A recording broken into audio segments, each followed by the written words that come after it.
আমাকে দেখতে গিয়েছিল শিলংয়ে এবং ফিরে আসার 2-3 সপ্তাহের মধ্যেই ওয়াসিম শহীদ হয়েছে।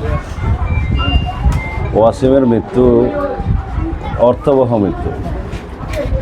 মানুষের মৃত্যু আছে, কিন্তু জাতির মুক্তির সংগ্রামের জন্য, গণতন্ত্রের জন্য, গণবিপ্লবে যারা শহীদ হয়েছেন তারা এই জাতির বীর সন্তান।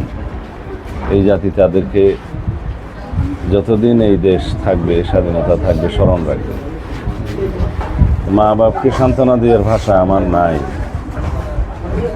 কিন্তু আমি মনে করি ওয়াসিম এই দেশের দ্বিতীয় শহীদ, এই দেশের গণবিপ্লবে। প্রথম শহীদ রংপুরের সাইদ। সুতরাং ওয়াসিমের পিতা মাতার গর্ববোধ করা উচিত যে তাদের রক্তদানের মধ্য দিয়ে এই দেশ নতুনভাবে স্বাধীনতা পেয়েছে, নতুনভাবে আমরা এই দেশের বিজয় দিবস পেয়েছি। সুতরাং আমরা সবাই এক একজন ওয়াসিমের সেই চেতনাকে ধারণ করে বাংলাদেশের প্রকৃত গণতান্ত্রিক মর্যাদা ফিরিয়ে আনবো ইনশাআল্লাহ, এবং বাংলাদেশের স্বাধীনতা, সার্বভৌমত্ব, গণতন্ত্রকে আমরা সুসংহত রাখার চেষ্টা করব।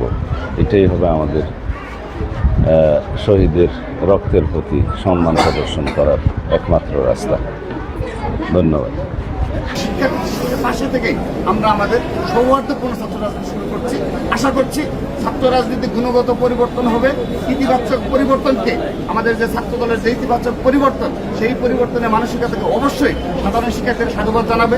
এবং কিছুদিন পর থেকেই সাধারণ শিক্ষার্থীরা আশা করি আমাদের এই সাধুবাদ জানিয়ে আমাদের এই ছাত্র দলের পতাকাকে আরো বেশি সমুন্নত করবে, সমৃদ্ধ করবে, এবং বাংলাদেশ বিনির্মাণে তথা বাংলাদেশের স্বাধীনতা সার্বভৌমত্ব রক্ষার্থে এবং গণতন্ত্রের পুনরুদ্ধারে তারা নেতৃত্ব দেবে, সেই আশা রাখতে পারছে।